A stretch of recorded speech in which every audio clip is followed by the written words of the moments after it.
کہنے لگا مولانا زندگی بڑی گناہوں میں گزری ہے، اب توبہ کر لوں تو مالک معاف کر دے گا؟ کارنامے خطرناک ہیں، پیچھے رجسٹر کالا سیاہ، معافی ہو جائے گی۔ دولت بڑی تھی تو پھر ہم نے بھی شراب کباب شباب میں اڑا دی ساری، معاف کر دے گا؟ تو کہتے ہیں میں نے کہا ہو بندے کے آنے کی دیر ہے، اس کی رحمت تو فوراً ہی قبول کر لیتی ہے۔ ویسے بھی عدل کریں تے تھر تھر کمبن، اونچیاں شانہ والے تجھے فضل کریں تے پھر تے بخشے جامن میرے جے منہ کالے۔ کہتے اس نے اس کنیز کو آزاد کیا، دولت اللہ کی راہ میں خیرات کی، 40 سال میرے ساتھ رہا، پھر میں نے اس کی زبان سے سوائے خیر کے جملہ نہیں سنا۔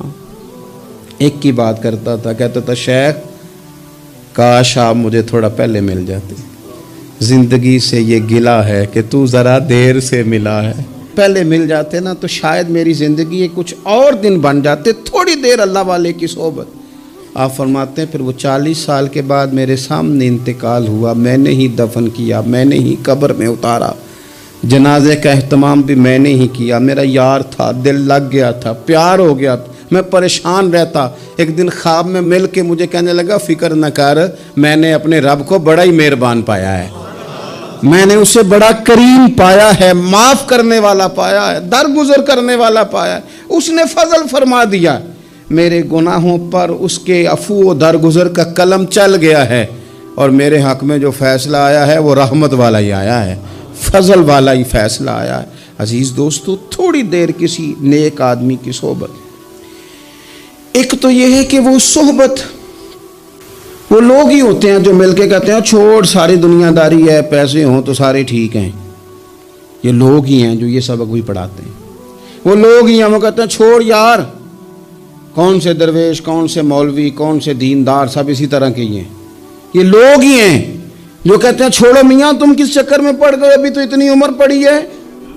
یہ سب چیزیں ہیں۔ ہمارے صاحب رحمۃ اللہ علیہ ارشاد فرمایا کرتے تھے کہ بڑے بڑے گھروں کے مہمان نہ بننا، ورنہ بڑے بڑے اونچے اونچے مکان تمہارا بھی دل چاہے گا، کبھی میرا بھی اس طرح کا گھر ہو جائے نا۔ بڑے بڑے اونچے اونچے منصبدار لوگوں کے پاس نہ جانا، ورنہ تمہارا خیال بڑھے گا۔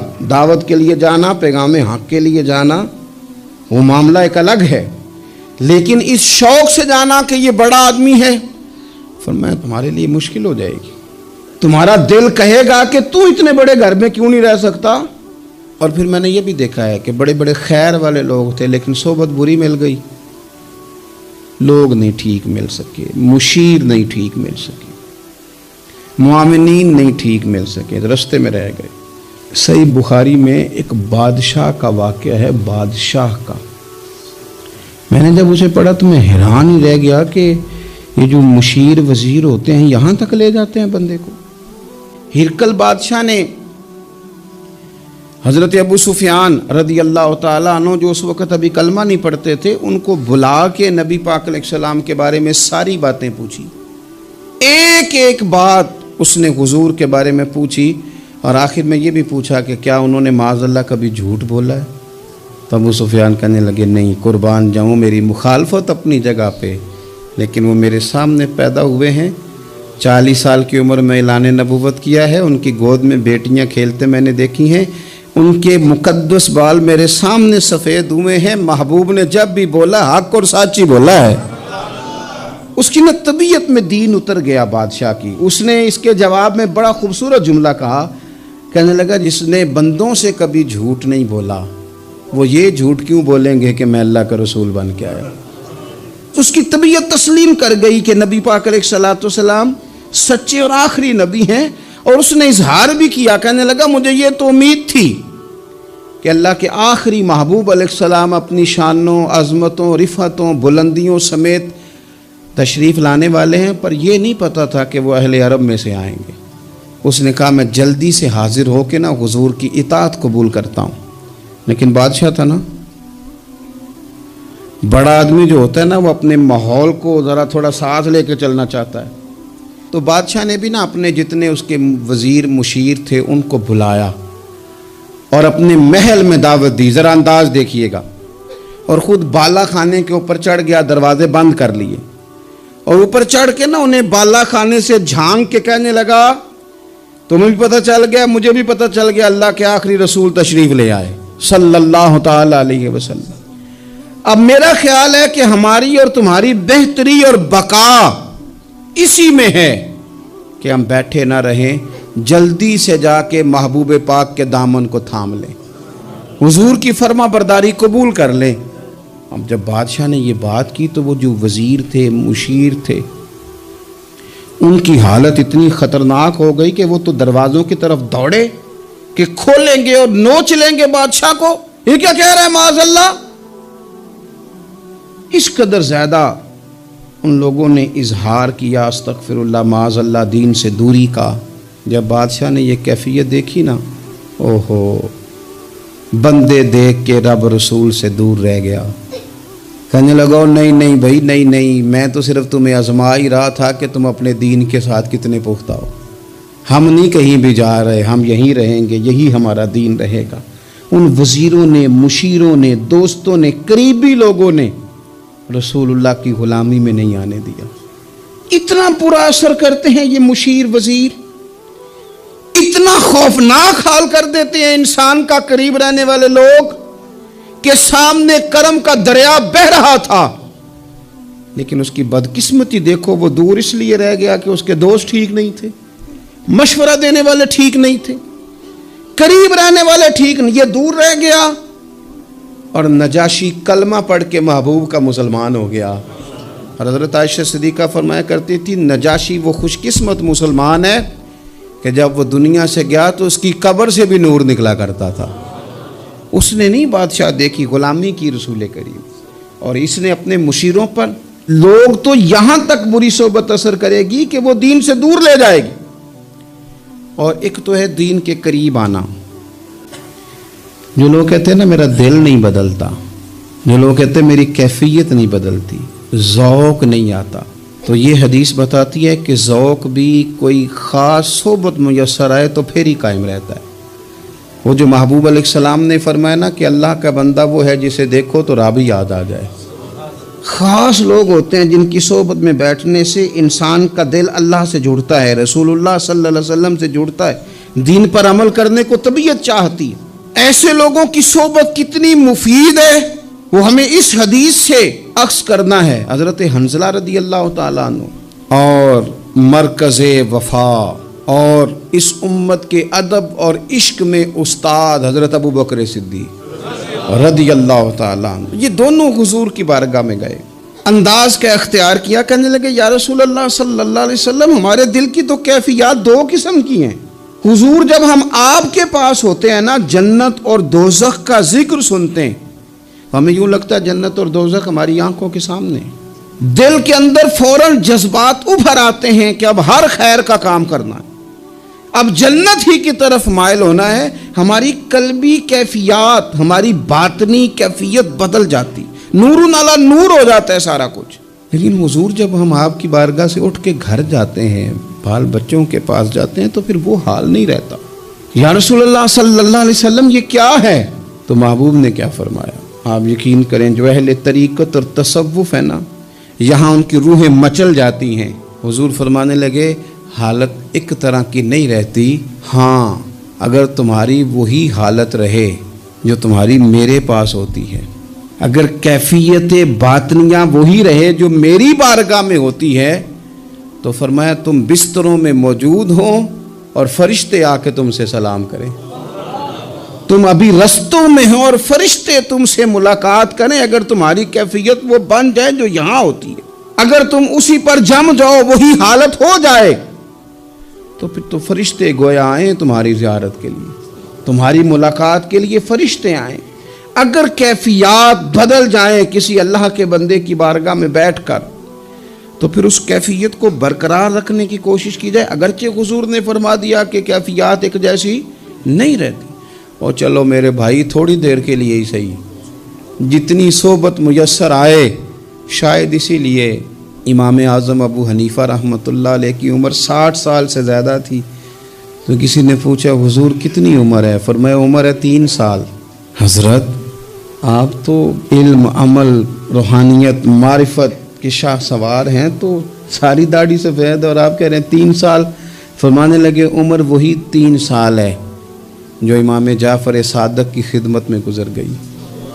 وہ کیفیات جو ان کی بارگاہ میں رہتی تھیں، وہ انداز جو ان کی بارگاہ میں رہتا تھا، جو ان کے پاس ہوتا تھا، وہ پھر کہیں اور میسر ہر مشکل دی کنجی یارو ہاتھ مرداں دے آئی، اور مرد نظر کرے جس ویلے، اوئے ہوئے ہوئے، مرد نظر کرے جس ویلے، مرد نظر کرے جس ویلے، پھر مشکل رہے نہ کائی۔ ایک بات خواجہ حسن بصری کی، اللہ اکبر، صحیح لوگ چل رہے ہوتے ہیں، کسی درویش کے عقیدت مند ہوتے ہیں، تربیت پا رہے ہوتے ہیں، رستہ صحیح چل رہا ہوتا ہے، لیکن وہ مطلب فٹافٹ ایک کوئی شخص بیچ میں گھستا ہے اور آگے کہتا ہو نہیں میں تجھے بتاتا ہوں معاملہ تو کچھ اور ہے۔ وہ بالکل سڑک پہ صحیح چل رہے تھے، اب انہوں نے غلطی کیا کی، انہوں نے ہر چمکنے والی چیز کو سونا سمجھ لیا، انہوں نے ہر اجلی چیز کو طیب جان لیا۔ حضرت خواجہ حسن بصری فرماتے ہیں بروں کی صحبت میں نہ بیٹھنا، بروں کی صحبت تجھے اچھوں سے بدگمان کر دے گی، وہ تیرے ذہن میں اچھوں کے بارے میں۔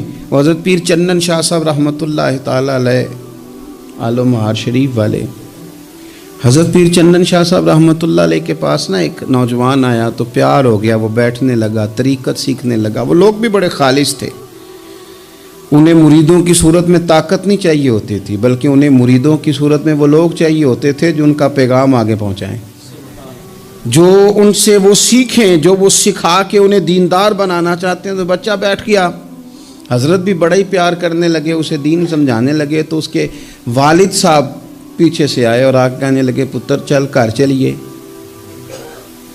کہنے لگے جی ابا جی اور میں تے نہیں جانا، میں تے اتھی رہنا ہے۔ کہنے لگا پتر چل میں بڑے پیر ویکھے نے۔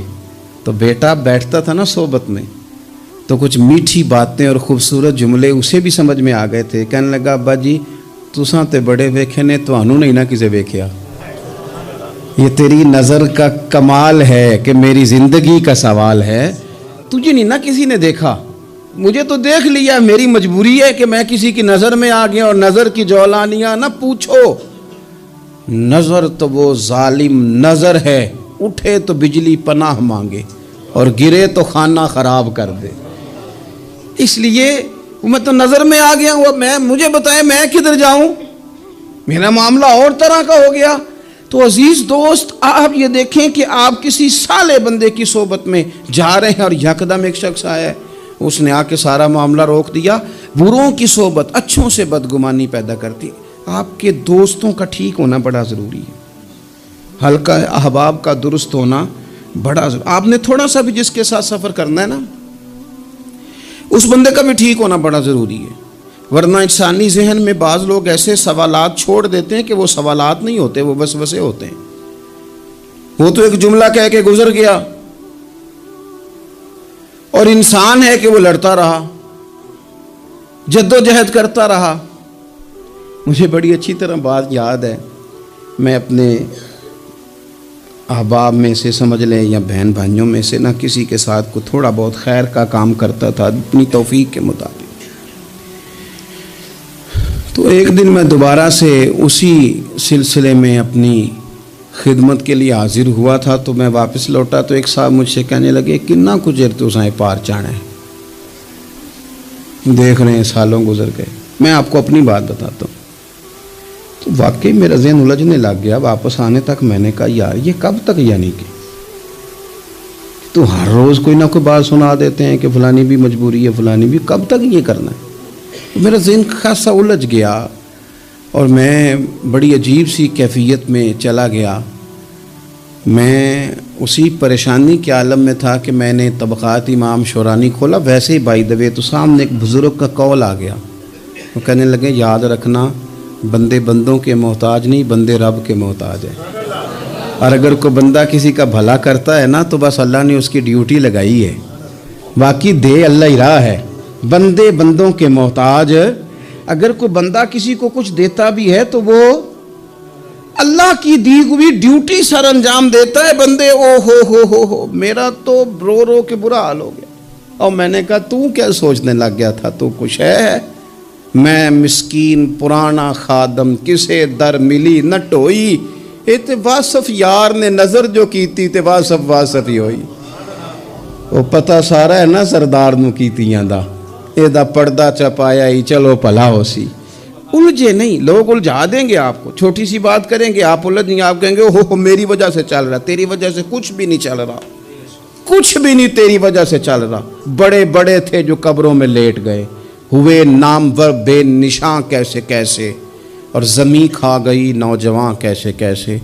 کہاں میرے بھائی کسی کی وجہ سے نہیں, یہ نظام میرے رب کا ہے اور میرے مالک کی قدرت سے چل رہا ہے, یہ نبی کریم علیہ السلام کی نگاہ کرم سے چل رہا ہے.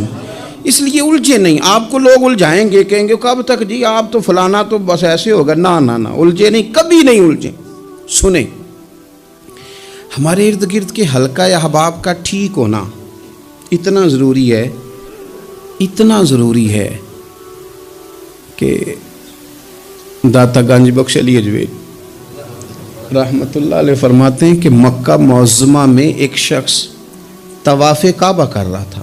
بڑے سارے لوگ کہہ دیتے ہیں دعا میں یاد رکھنا, تو وہاں نا اپنی طلب اتنی زیادہ ہوتی ہے کہ وہ بندہ مطلب خزانے کے سامنے کھڑا ہے تو وہ کہتا ہے یہ بھی اپنے لیے لے لوں, یہ بھی اپنے لیے لے لوں, یہ بھی اپنے لیے لے لوں. ہوتے ہیں کچھ لوگ جن کو مطلب جو نظروں سے ہٹتے نہیں, تو بندہ ان کے لیے دعا کرتا ہی رہتا ہے, لیکن زیادہ نہیں. میں آپ کو صحیح کہہ رہا ہوں, کم لوگ ہوتے ہیں. آج ہم جاتے ہیں بڑا مشکل سے سفر کر کے حرم شریف میں, لیکن بڑی آسانیاں, جہاز کا سفر ہے, بہت ساری آسانیاں. تو ایک بندہ 6 ماہ سال پیدل اس نے سفر کیا اور حرم شریف پہنچا, وہاں اس نے دعائیں مانگنی. اب اسے کوئی اور یاد آتا ہے, وہ تو بھائی خرچ ہو گیا, اس کا تو وجود تھکن سے چور ہو گیا. لیکن داتا صاحب رحمۃ اللہ علیہ فرماتے ہیں اس شخص کا حال یہ تھا کہ وہ حج کرنے گیا, جتنی بار بھی دیکھا نا کعبے کا طواف کر رہا ہے, غلاف پکڑا ہے, اور کیا پتہ کیا آ رہا ہے, یا اللہ میرے دوستوں کو ٹھیک کر دے, یا اللہ میرے دوستوں کی اصلاح کر دے, یا اللہ میرے دوستوں پہ فضل فرما دے, یا اللہ جو میرے ارد گرد رہنے والے ہیں انہیں اپنا قرب دے دے, ان کا رستہ آسان کر دے. وہ کہتے ہیں ایک درویش سے نہ ہی رہا گیا, اس نے کہا خدا کے بندے کچھ اپنے لیے بھی مانگ, جتنی دفعہ تجھے دیکھا ہے تو کہتا ہے یا اللہ میرے دوست ٹھیک کر دے, میرے دوست ٹھیک کر دے. وہ کہنے لگا تمہیں پتہ ہی نہیں, یہ بھی میں اپنے لیے ہی مانگ رہا ہوں. اس نے کہا اپنے لیے کس طرح مانگ رہا ہے؟ کہنے لگا وہ ٹھیک رہیں گے نا تو پھر میں بھی ٹھیک ہی رہوں گا. جب چاروں جانب سے مشورہ ہی خیر کا ملے گا تو میں کیسے بگڑوں گا؟ جب وہ سارے مجھے اچھی رائے دیں گے اور اچھی طرف ہی قائل کریں گے تو کیسے کام خراب ہوگا؟ تو میں بالواسطہ اپنے لیے ہی اللہ سے سوال کر رہا ہوں کہ یا اللہ انہیں سوار دے تاکہ میرا بھی فائدہ ہو جائے. اپنے حلقہ اثر میں ایک تو خود اچھی بات کریں, بری نہ کریں, اور دوسرا نہ کوشش کریں کہ ایسے لوگوں کے پاس جا کے بیٹھیں. اور جا کے بیٹھنے کے لیے بھی نا انسان کا پہلے ارادہ, پہلے نیت. ہم جب کسی جگہ جاتے بھی ہیں تو ہماری نظریں اتنی طائرانہ پہلے پڑتی ہیں, اتنی تنقید کرتے ہیں. پہلے ہم نے اپنے ذہن میں جو خاکہ بنایا ہوتا ہے نا کسی کا, پہلے اس میں اسے تولتے ہیں. پہلے ہم پوری طرح نچوڑ کے دیکھتے ہیں کہ کون سی چیز صحیح ہے اور کون سی غلط ہے. اس ذائچے میں اگر کوئی پھر بھی پورا اتر آئے, پھر بھی اس کی کہی ہوئی باتوں کو اس ذوق سے قبول نہیں کرتے. جب آپ کا سیکھنے کا مزاج ہے تو پھر تو ہمیں کہا گیا کہ یہ علم, یہ معرفت, یہ تو مومن کی گم شدہ میراث ہے, مومن کی ہے, اس سے گم ہو گئی ہے. جہاں سے ملے وہاں سے حاصل کرو. خیر کی بات آپ ذہن بنائیں, اچھا گمان کریں کہ یار میں نے سیکھنا ہے, تو آپ طالب علم سے بھی سیکھ لیں گے, چھوٹے بچے سے بھی سیکھ لیں گے. اگر آپ کا ذہن ہے اور اگر یہ نہیں ہے تو پھر میرے بھائی اینک اتنی تگڑی ہے, اتنی سخت ہے کہ اس کے شیشوں پر کوئی پورا اتر سکتا ہی نہیں, تو پھر کس طرح سیکھیں گے؟ آپ حضرت ابن الجوزی رحمۃ اللہ علیہ فرماتے ہیں کہ ایک درویش تھے, حضرت ابو ہاشم ان کا نام تھا. کہتے ہیں بڑی مجبوری تھی, مجھے کہیں جانا تھا تو کشتی نہیں مل رہی تھی, اچانک ایک کشتی گزرنے لگی تو میں بھی سوار ہونے لگا تو ملاح نے مجھ سے کہا کہ یہ ایک صاحب بیٹھے ہیں، بڑے امیر ہیں، ساتھ ان کی کنیز ہے، انہوں نے مجھ سے بک کر لی ہے ساری کی ساری، کی عقیدہ سی سالم کرا لیا ٹانگا، وہ ساری کی ساری بک کر لی ہے تو میں تو کسی کو نہیں بٹھا سکتا۔ تو وہ جو صاحب بیٹھے تھے بڑے سیٹھ آدمی تھے، کہنے لگے میاں آپ کسی اور کشتی میں، اور جو ان کی کنیز تھی نا وہ کہنے لگی چہرے سے کوئی نیک آدمی لگتا ہے، چلو اتنی سواریوں کی جگہ ہے، کسی کونے خدرے میں بیٹھ جائے گا، ہمارا کیا جائے گا۔ کہا اچھا چلو آ جاؤ۔ کہتے میں کونے میں بیٹھ گیا، تھوڑا رستہ آگے گیا، انہوں نے کھانے کا سامان نکالا، مجھے بھی کھلایا، لیکن کھاتے کھاتے میری نظر پڑی تو اس میں تو شراب کے برتن بھی تھے معاذ اللہ۔ پھر اس شخص نے کھانا کھانے کے بعد اس کنیز سے کہا کہ مجھے معاذ اللہ گانا سناؤ، وہ گانے گانے لگی، یہ میری طرف متوجہ ہونے لگا، مجھے کہنے لگا سنو، میں نے کہا میں یہ نہیں سنتا۔ پھر میری طرف شراب بڑھائی، میں نے کہا میں نہیں پیتا، تو کہنے لگا تو کیا سنتا ہے، تو کیا سنتا ہے، تو کہنے لگے میں سناؤں کیا سنتا ہوں۔ کہا سنائیے، فرماتے میں نے قرآن پاک پڑھنا شروع کر دیا۔ کچھ لوگ، میں آپ کو یقین سے کہتا ہوں، کچھ لوگ ایسے ہیں جن کی زندگی دور گزر گئی ہے مسجد سے، انہیں کو بندہ چاہیے جو تھوڑا سا جا کے پیغام حق سنائے۔ یعنی ان کو پتہ ہی نہیں ہے کہ دین میٹھا کتنا ہے، حسین کتنا ہے، قرآن میں چاشنی کتنی، سرکار کی تعریف کا، نعت خوانی کا رنگ کتنا شاندار ہے۔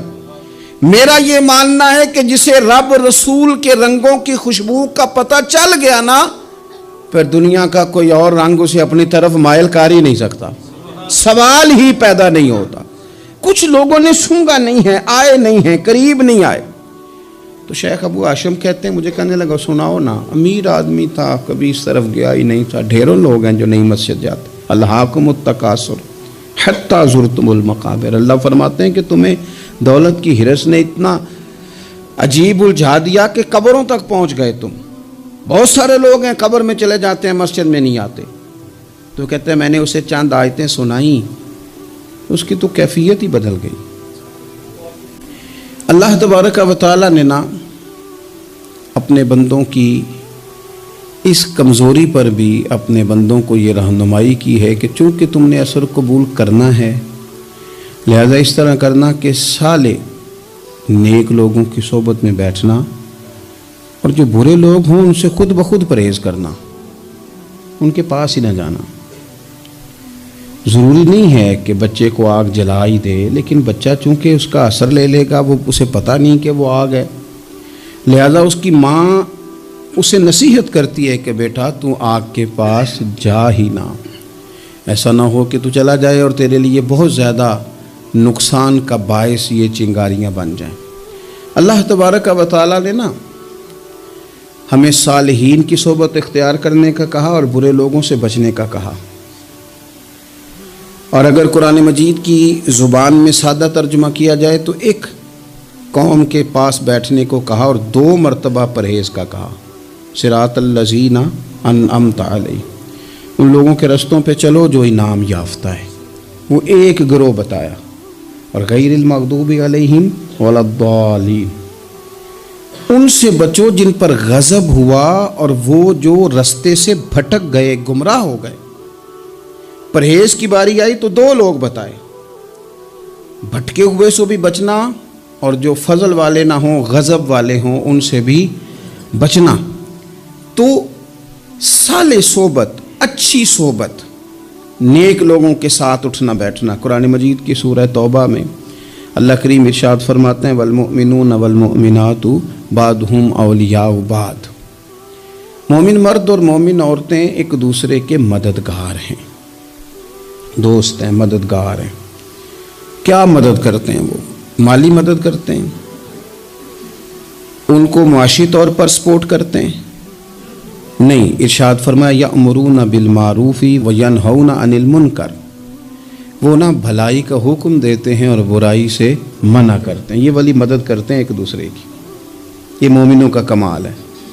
اور پھر وَيُقِيمُونَ الصَّلَاةَ وَيُؤْتُونَ الزَّكَاةَ، وہ نماز صحیح ادا کرتے ہیں اور زکوٰۃ بھی ٹھیک ادا کرتے ہیں۔ وَيُطِيعُونَ اللَّهَ وَرَسُولَهُ، اللہ کی بھی اطاعت کرتے ہیں اور اللہ کے رسول کی بھی اطاعت کرتے ہیں۔